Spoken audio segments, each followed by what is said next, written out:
Hey guys! So I'm going to be reading 2 chapters from the Miraculous Journey of Edward Tulane today. I think I'm going to read chapter 15 and chapter 16. So let's get started. In the morning, the sun rose and the cricket song gave way to bird song, and an old woman came walking down the dirt road and tripped right over Edward. She said. She pushed at Edward with her fishing pole. Looks like a rabbit, she said. She put down her basket and bent and stared at Edward. Only he ain't real. She stood back up. She said again. She rubbed her back. What I say is, there's a use for everything, and everything has its use. That's what I say. Edward didn't care what she said. The terrible ache he had felt the night before had gone away and had been replaced with a different feeling, one of hollowness and despair. Pick me up or don't pick me up, the rabbit thought. It makes no difference to me. The old lady picked him up.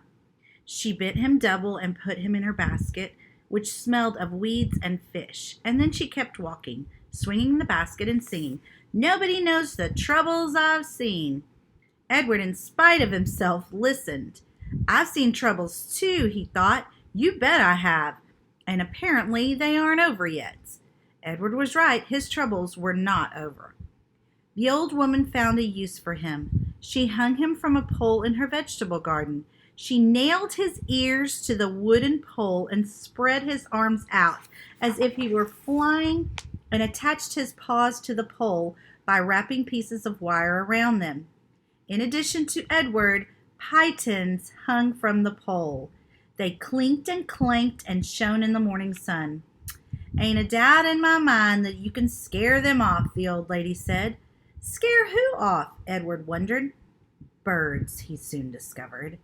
Crows. They came flying at him, cawing and screeching, wheeling over his head, diving at his ears. Go on, Clyde, said the woman. She clapped her hands. You got to act ferocious. Clyde? Edward felt a weariness so intense wash over him that he thought he might actually be able to sigh aloud. Would the world never tire of calling him by the wrong name? The old woman clapped her hands again. Get to work, Clyde, she said. Scare them birds off.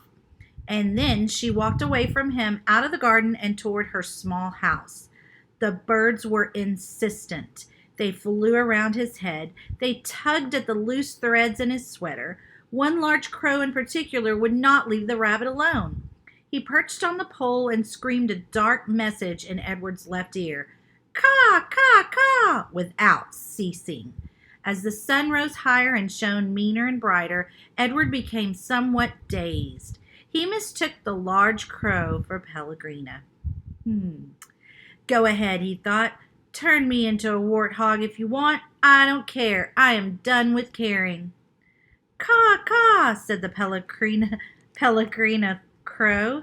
Finally the sun set and the birds flew away. Edward hung by his ears and looked up at the night sky. He saw the stars, but for the first time in his life, he looked at them and he felt no comfort. Instead, he felt mocked. I have been loved, Edward told the stars. You are down there alone, the stars seemed to say to him, and we are up here in our constellations together. I have been loved, Edward told the stars. So, said the stars, what difference does that make when you are all alone now? Edward could think of no answer to that question.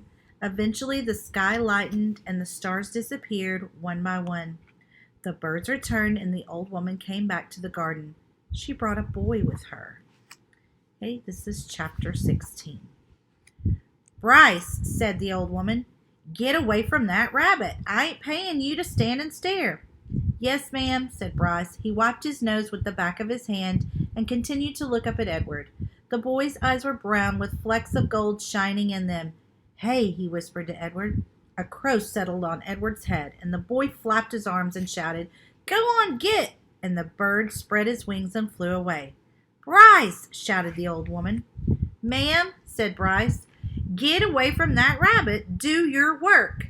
I ain't going to say it again. Yes'm, said Bryce. He wiped his hand across his nose. "Then I'll be back to get you," he said to Edward.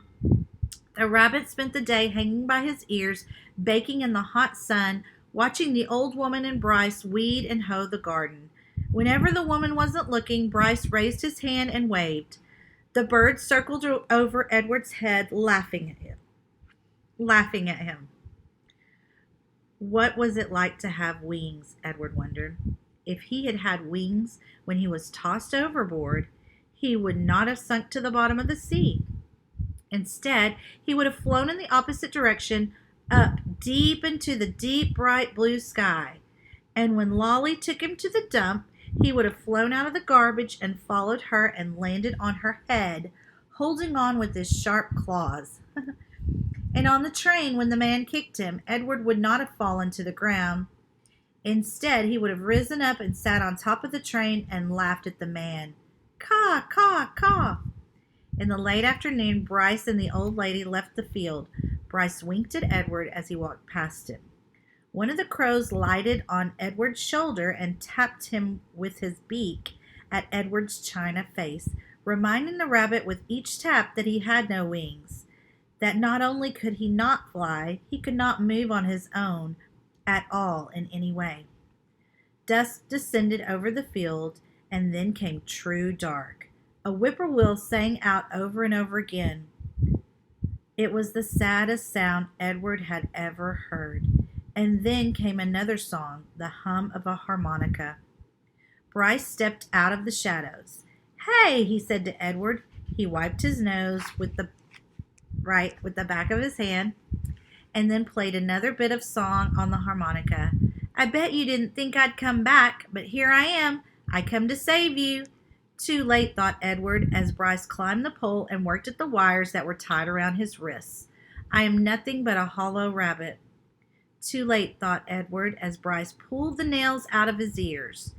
"I am only a doll made of china." But when the last nail was out and he fell forward onto Bryce's arms, the rabbit felt a rush of relief, and the feeling of relief was followed by one of joy.